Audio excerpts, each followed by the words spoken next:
Hey guys, welcome to Maximum Vapage with Gypsy Jen. Today we are going to talk about what steps you should take if you are considering starting vaping.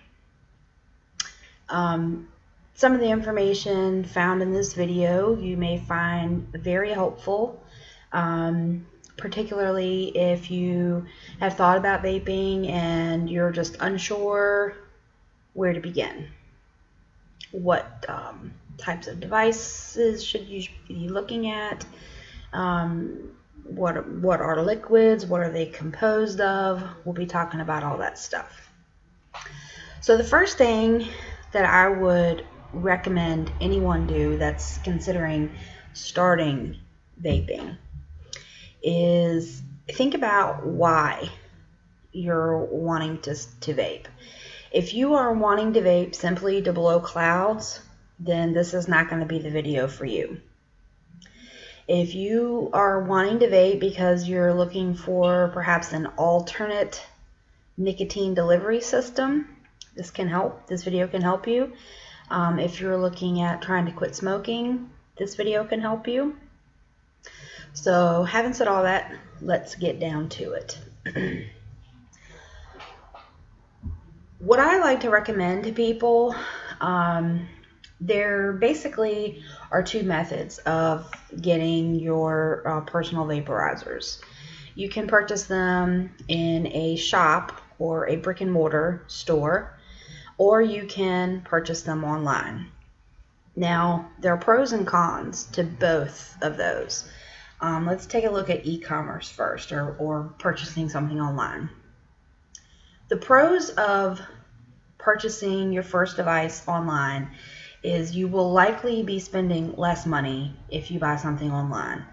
A lot of the vendors that sell online don't have as much overhead cost as the brick and mortar shops do, and so therefore they're able to offer you a better price. Now, the cons for the internet businesses for buying a starter kit or a beginning device online is that 9 times out of 10, once you buy that device, that's it. That's the end of your communication with that vendor. In the beginning, you may not know if something is going wrong. You may not know if it's your device that's malfunctioning or if you're simply operating it incorrectly. And so that's where we will get into the brick and mortar stores. Now, the pros of a good brick and mortar or vape shop is you have that customer service actual interaction with an actual employee of the shop. You can touch and feel the devices. You can get a face-to-face explanation of what the devices are, what they do, how you should be properly using them. With the e-commerce, you don't get that. Plus, with a shop, you're going to be developing a great rapport if you have a good local shop. Now, there are some brick and mortars that their customer service isn't the greatest, which that's true with everything. But I think for the most part, your vape shops are going to be helpful in getting you something started. The cons of purchasing equipment or juices from a brick and mortar shop is that you are going to pay more money. They have more overhead. They have employees that they have to pay. They have more expenses that they have to pay.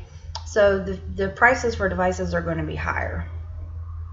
In my opinion, in the beginning, I think it's important that you try to shop mostly with your brick and mortar shops, just until you get a good grasp on how devices work, what types of devices are better than others for the way that you're going to be using them.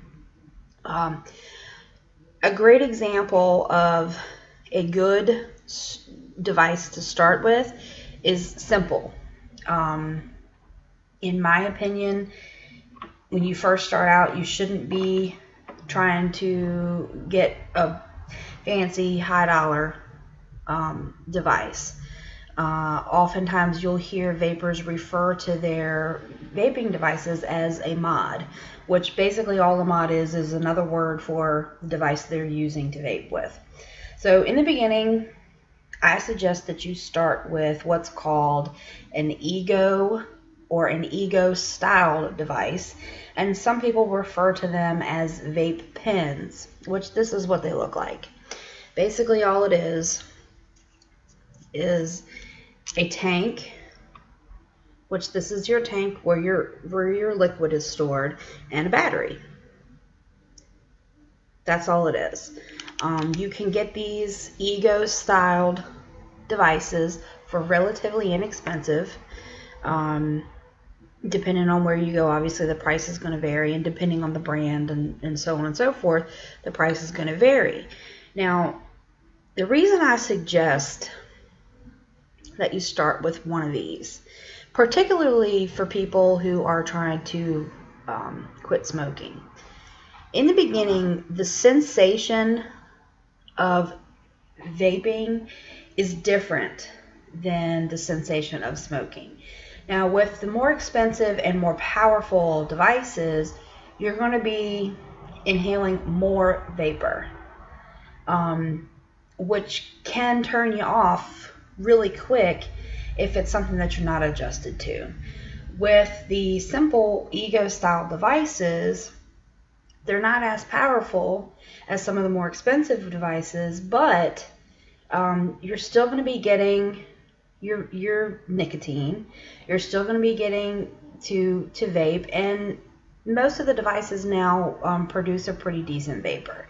So this is what you can expect to see with an ego style device.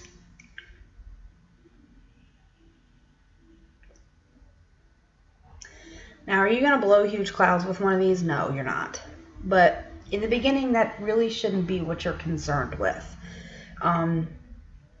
It takes some people longer to adjust to the sensation of vaping. And what I mean by that is when you take a drag off of a cigarette, it feels a certain way as it's going down your throat and into your lungs. It feels a certain way.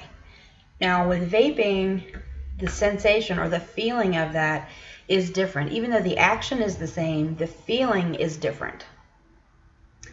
And it takes some people a while to get adjusted to that.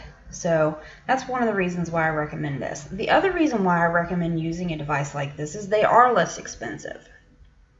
That way you're not dumping a bunch of money into a device that you may not like, that you may not use. So in the end, you will save yourself money by starting with a less expensive, simple device such as this. You know, the performance on these is not as good as some of the other devices, but the performance on these simple devices is plenty to get you going. If you go into a shop and right away they are trying to sell you a more expensive device, something your average starter kit in a shop, you should not be paying any more than $25 or $30, and that's on the high end. Now that's just for a basic starter kit. Now if you go into a shop and it's your first time and you've never vaped before, and they're trying to sell you something that looks like this, or something that looks like this, or something that looks like this, you probably are in the wrong place. Most likely they are only there for your money, and they could give a crap about what you're trying to achieve. So $25 or $30 usually is the maximum. Now there are some starter kits that are the exception to that. For example, there are a lot of starter kits now that offer multiple batteries and multiple tanks. So obviously if you're getting more than just one battery and one tank, you're going to expect to pay more for that. The second thing to think about when you go into a vape shop is to go ahead and be prepared to be a little bit confused by what the clerk is saying to you. A lot of times people that work in these vape shops are around experienced vapors all day, every day. And sometimes they may use language or terms that you're not familiar with. If you are in a good shop and somebody says something to you or uses a term that you're not familiar with, don't be scared to say, hey, I'm not sure what you mean. Could you explain that to me again? And usually that's all it takes for the clerk to realize, okay, I'm dealing with somebody who doesn't have as much experience or doesn't necessarily understand exactly what I'm talking about. But don't get frustrated and give up on it, because there is a lot of terminology that people who are more experienced take for granted that everybody knows what they're talking about, and not everybody does know what we're talking about. When it comes to e-liquids, that can be the trickiest part of vaping when you first start out. Especially now that there are so many companies out there making juices, and there's so many different flavor combinations, and there's so many different nicotine levels, and there's so many different PG-VG ratios, which PG and VG stand for propylene glycol and vegetable glycerin, which are the two main ingredients in any e-liquid. Now, some e-liquids don't have both of those ingredients, but most e-liquids do. A lot of your standard liquids are 50% propylene glycol and 50% vegetable glycerin, with the flavorings that are added and then the nicotine. And when you go into a shop, they'll explain that to you more. It's important that you don't get frustrated if you don't find a flavor right away that you fall in love with. When I first started vaping, it took me a good probably 3 or 4 months before I found that one flavor that I couldn't live without.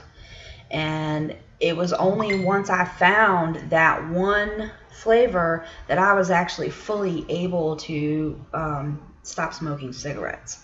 So don't get frustrated if you can't find a flavor that you fall in love with. It's not to say that you have to fall in love with every liquid in order to vape it. As long as it tastes pleasant to you and it does the job it's supposed to do, then that's a win-win. Most shops will have a nice tasting bar for you where you can sample the different liquids and the different flavors that they have. And you know, a lot of vapors in the beginning want to stick with a tobacco flavored vape, and that's fine. There's nothing wrong with that. But you need to get out of the mindset that you're going to find something that tastes just like a cigarette, because there are very few companies that have been able to manufacture an e-liquid that actually tastes like a cigarette. Okay? Go ahead and get that out of your mind now.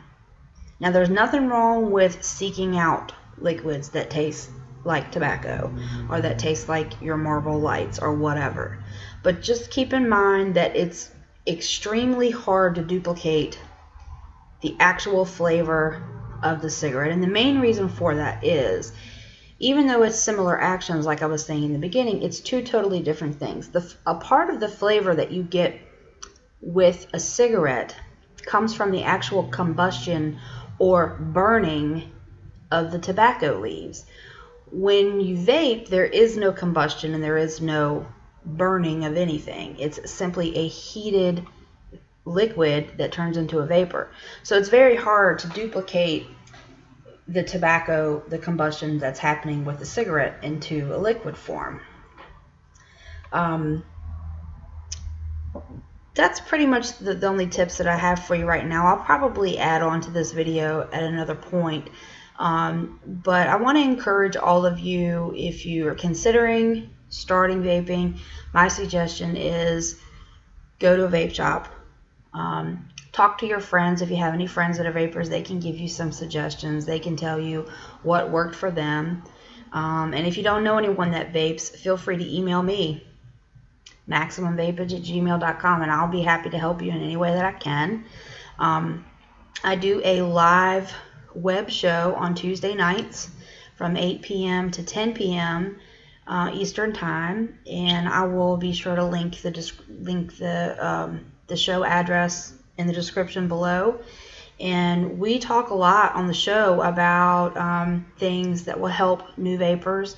There are a lot it's an interactive show, so there will be other people in there that you can chat with about, what worked for them or what didn't work for them, and just it's a very open community. The vaping community is very open, and most of us are willing to help out a new vapor in any way that we can, because we know what it was like when we first started.